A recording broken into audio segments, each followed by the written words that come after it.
Being able to find a bisector or cutting something in half is very handy because you can take a simple 6-sided shape and double it to 12.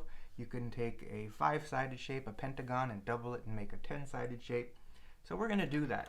We're going to make one of the easiest shapes first, a hexagon, and then we're going to find the bisecting spot, the middle, in between 2 points, so that we can double the amount of sides.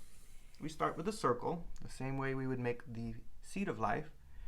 We're going to put the point of our compass on the edge of the circle, make a mark, and where we leave off, we're going to put the point of our compass where we found that mark and make another mark. And we're going to do that all the way around. We want to make sure we don't change the positioning of the compass. It stays the same all the way around. I do notice sometimes my students will hold their compass like this and squeeze it closed, and it changes things. So here we have 6 even spaces, and we can connect it to make a hexagon. However, we want to find the middle point so that we can make it a 12-sided shape. I'm going to pick 2 points, and I'm going to find the middle of them using the bisecting method. I'm going to put the compass edge here. I'm using markers so it stands out, but normally you'd use pencil so you can erase the construction. And you can imagine halfway's there. I want to make sure I'm going past halfway for this to work. I'm going to make an arc, and if you don't make it large enough, you can always put it back and do it again. Without closing your compass, you're going to repeat that on the other side.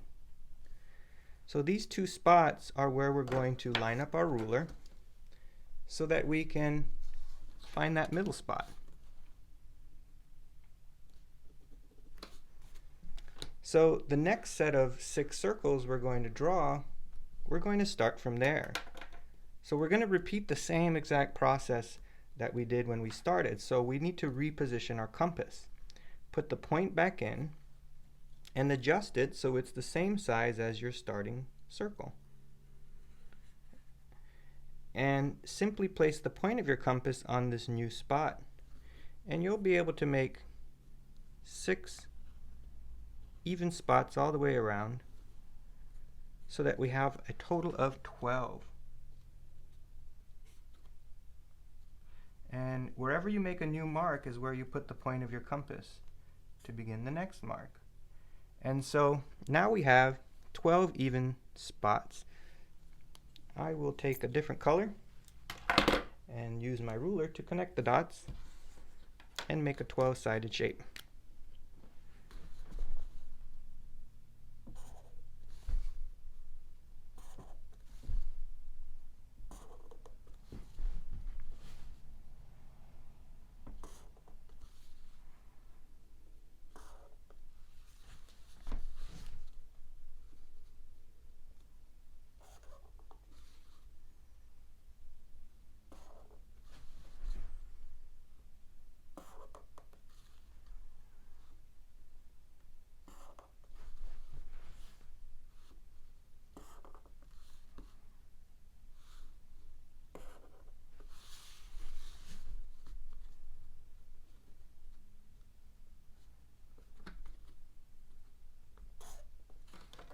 And that is my 12-sided shape. You can see, after you get to 12, it starts to conform and look pretty accurately close to the circle.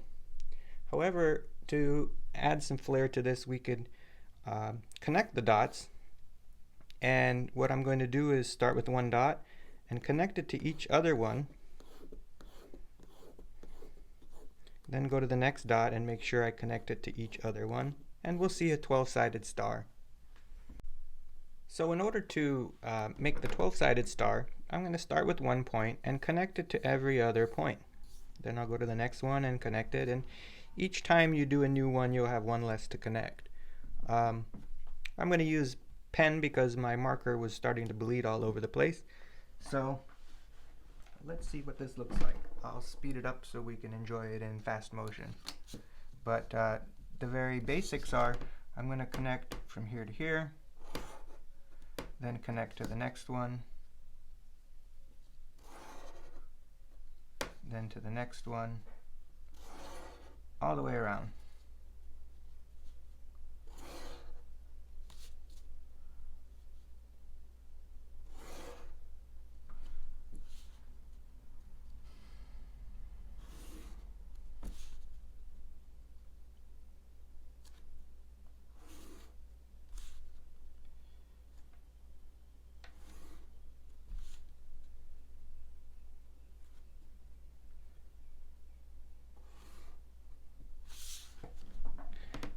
Now I'm going to go to this point and I'm going to connect all of the other points to it.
And there we have it. It's a pretty cool looking design, and it's not too difficult to make. It just takes a little bit of patience. And of course, I'm going for speed to try to demonstrate. The more careful you are, getting your points exactly right and making sure it looks very accurate is important. So take your time and enjoy.